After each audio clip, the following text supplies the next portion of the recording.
এখন কারোর সাথে আর তেমন কথা বলতে ইচ্ছে করে না, ইচ্ছে হয় না কাউকে কল দিয়ে কয়েক মিনিট কথা বলি।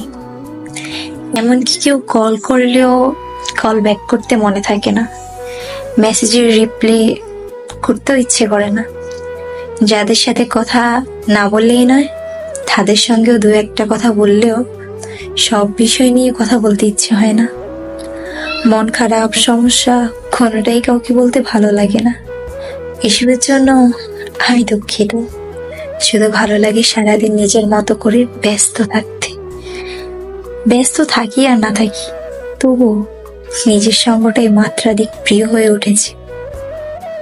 যে সঙ্গীনতা একটা সময় আমার মন খারাপ হতো, মনে হতো আমি যেন দুনিয়ার সবচেয়ে একলা অসহায় মানুষ।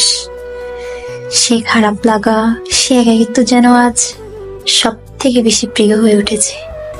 অমুক বন্ধু খোঁজ না নিলেও খারাপ লাগে না আর।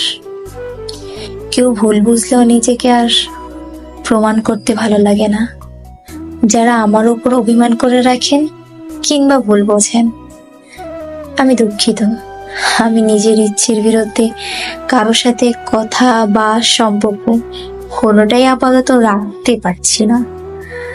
আর যারা উইথ অর উইদাউট কনভারসেশন আমাকে বোঝেন, আমাকে চেনেন, আমার মানসিক অবস্থা দু একটা কথা